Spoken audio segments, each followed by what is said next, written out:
নমস্কার দর্শক বন্ধু, আমি অ্যাস্ট্রোলজার শ্রী সম্রাট আইওপিএ অর্গানাইজেশনের তরফ থেকে আমি আজকে এই ভিডিওটা উপস্থাপনা করছি। আমার অর্গানাইজেশন বহুকাল ধরেই মানব সেবায় নিয়োজিত এবং প্রকৃত অর্থে জ্যোতির্বিদ্যাটাকে তুলে ধরার জন্য আমরা নিয়োজিত।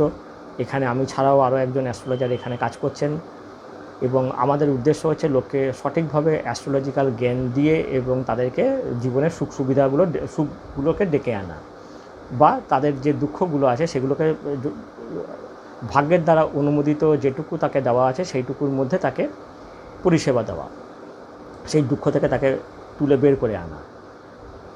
সুতরাং আজকে আমরা যে প্রশ্নটা, যেটা সব অ্যাস্ট্রোলজারদের কাছেই লোকে এসে করে প্রথমে, এবং অ্যাস্ট্রোলজারদের কাছে যাবে কেন, এই কথাটা যখন আপনি কাউকে জিজ্ঞেস করবেন তারা একটা কথাই বলবে যে আমার জীবনে কিছু না পাওয়া আছে, সেই না পাওয়াটা আমরা পেতে পারি নাকি। তার মানেই হচ্ছে, ইংলিশে আমরা যদি এটাকে বিচার্য বিষয় আনি তাহলে আমরা দেখতে পাবো যে ফাইন্যান্সিয়াল স্টেবিলিটি এবং অ্যাবান্ডান্স বা প্রসপারিটি, তার মানে প্রাচুর্য। আজকে এই জায়গাটাতেই কিন্তু মানব জীবন কিন্তু ঘুরপাক খাচ্ছে। আমরা পড়াশোনা করছি, আমরা চাকরি করছি ওই একটা জিনিসের জন্যই, অ্যাবান্ডান্স এবং প্রসপারিটি। তো এই জায়গাটাকে যদি আমাদেরকে ঠিক করতে হয় তাহলে আমি অ্যাস্ট্রোলজিক্যালি আমরা কীভাবে অ্যাপ্রোচ করব, আইওপিএতে থেকে যেভাবে আমরা অ্যাপ্রোচ করে থাকি সিস্টেমেটিক এবং সায়েন্টিফিক, সেটা নিয়ে আমরা তুলে ধরছি। এবং এটা অনেক অ্যাস্ট্রোলজিক্যাল চ্যানেল যারা আজকে প্রচার করছে, সেটা টিভিতে হোক, ইউটিউবে হোক বা অন্য আদার সোশ্যাল প্ল্যাটফর্মে হোক, তাদের সঙ্গে মিলবে না এবং সেখানে আমাদের অনেক ডিফারেন্স এসে যাবে এবং আপনারা হয়তো অবাক হয়ে যাবেন যে এটা কী করে, এটা তো মিলছে না। কিন্তু আপনারা যদি আপনাদের পড়াশোনাগুলোকে একটু কাজে লাগান, দেখবেন যে আমরা লজিক্যাল এক্সপ্লেনেশান দিচ্ছি এবং বুঝবেন যে আমরা খুব সায়েন্টিফিক এবং সিস্টেমেটিক ওয়েতে আমরা অ্যাপ্রোচটা করছি। আইওপিএতে 1 ঘন্টা কনসালটেশন টাইম দেওয়া হয় প্রত্যেক ক্লায়েন্টসকে। তারা যাতে তাদের প্রবলেমটাকে মন খুলে শেয়ার করতে পারে, তবেই আমরা তাকে ফার্দার খুব এফেক্টিভ গাইডেন্সটা দিতে পারবো, এটা আমরা আইওপিএর তরফ থেকে মনে করি। এবং আইওপিএর যারা আমরা অ্যাস্ট্রোলজার্সরা আছি আমার ইনস্টিটিউট থেকে, আমার অর্গানাইজেশন থেকে, আমরা আমরা আমরা সিম্প্যাথেটিক্যালি এবং এমপ্যাথেটিক্যালি ক্লায়েন্টসকে ডিল করি। অবশ্যই আমরা কমার্শিয়াল অর্গানাইজেশন, কিন্তু we do not deal with the clients only for the sake of money. তার পেন পয়েন্টস, তার যে দুঃখ, তার যে বেদনা, সেটাকে আমরা শোনবার জন্য অফুরন্ত টাইম দিই এবং তারপরেই আমরা কনসালটেশনটা দিয়ে থাকি।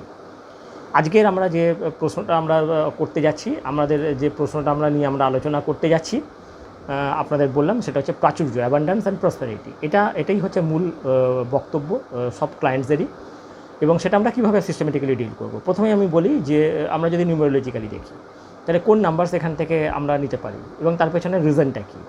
তো প্রথমে নাম্বারসগুলো হচ্ছে 1, 2, 0 and 3, 6, 9, লাস্টে হচ্ছে 4। এটা হচ্ছে নিউমেরোলজিক্যাল অ্যাপ্রোচ। এরপরে হচ্ছে কালার থেরাপি। কালার থেরাপিরও অ্যাপ্রোচ আছে, সেটা আমি আপনাদেরকে এক্ষুনি জানিয়ে দিচ্ছি।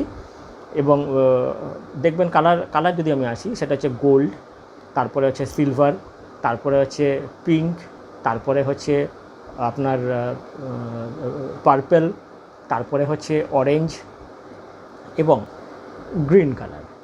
তাহলে এতগুলো কালার আছে এবং এই কালারগুলোকে আমি ব্রেকআপ করে আপনাদেরকে বলে দিচ্ছি যে কেন এই কথাগুলো বলা হলো। গোল্ড কালার বলা হচ্ছে কারণ গোল্ড হচ্ছে সিম্বল অফ প্রসপারিটি, লাক্সারি এবং ফাইন্যান্সিয়াল স্টেবিলিটি। এই যে ফিলোসফিক্যাল অ্যাপ্রোচ, এই ফিলোসফিক্যাল অ্যাপ্রোচ থেকেই গোল্ড কালারকে কিন্তু আমরা নিয়েছি। সেকেন্ড যে কালারটা, সেটা হচ্ছে গ্রিন। গ্রিনের যদি আমি কথা বলি তাহলে সেখানে হচ্ছে গ্রোথ, ব্যালেন্স, হারমোনি, এনথুজিয়াজম এবং লাইভলিহুড, এই জন্য। এবং অবশ্যই যদি আপনার গ্রোথ আসে তাহলে ফাইন্যান্সিয়াল স্টেবিলিটি ডেফিনেটলি আপনি একটা জায়গা থেকে পেয়ে। আচ্ছা, এরপরে আমি বলেছিলাম একটা কালার, সেটা হচ্ছে পার্পল। পার্পল থেকে আমরা কী পাচ্ছি? ক্রিয়েটিভিটি। তার মানে ক্রিয়েটিভিটি থাকলে আপনার ডেফিনেটলি ফাইন্যান্সিয়াল স্টেবিলিটি এবং অ্যাবান্ডান্স আসার প্রচুর পরিমাণে সুযোগ থাকে। এবং নেক্সট যেটা হচ্ছে সেটা হচ্ছে স্পিরিচুয়াল উইজডম। তাহলে আপনি যদি সৎপথে যদি এখানে কাজ করতে হয়, ডেফিনেটলি অসতের কথা আমরা এখানে আসছি না, সৎপথে কাজ করতে গেলে কিন্তু এই পার্পল কালারের একটা বিশাল ভূমিকা আছে। নেক্সট যে কালারটা আমরা নিয়ে আসি সেটা হচ্ছে সিলভার। সিলভার থেকে আমরা কী পাচ্ছি? আপনার পাচ্ছি clarity of thoughts, precision of activities এবং ফাইন্যান্সিয়াল এক্সপ্যানশন অ্যান্ড স্টেবিলিটি। তাহলে এই কালারটা মারাত্মক কালার এবং এটা ডাইরেক্টলি আমি আজকে যেটা বললাম গ্রোথ অ্যান্ড প্রসপ্যারিটি, বা অ্যাবান্ডান্স অ্যান্ড প্রসপারিটি, এই জায়গাটাতে কিন্তু এই কালারটা ডাইরেক্টলি ব্যাপকভাবে হিট করছে। এবং অন্য কালার্সরাও কিন্তু ডাইরেক্টলি হিট করার সঙ্গে সঙ্গে ইনডাইরেক্টলিও হিট করছে, সেটা আপনারা ডেফিনেটলি এটাকে শুনলেই বুঝতে পারছেন। নেক্সট কালারটা আমরা বলবো অরেঞ্জ। অরেঞ্জ থেকে আমরা পাচ্ছি আনলিমিটেড এনথুজিয়াজম এবং ফাইন্যান্সিয়াল এক্সপ্যানশন এবং স্টেবিলিটি। এরপরে আমরা রেডটাকেও কনসিডার করতে পারি। রেড থেকে আমরা পাচ্ছি abundance energy, drive for work এবং enthusiasm, high amount of enthusiasm এবং সাকসেস এবং ফাইন্যান্সিয়াল স্টেবিলিটি। তো এতগুলো হয়ে গেল কালার্সের দিক থেকে।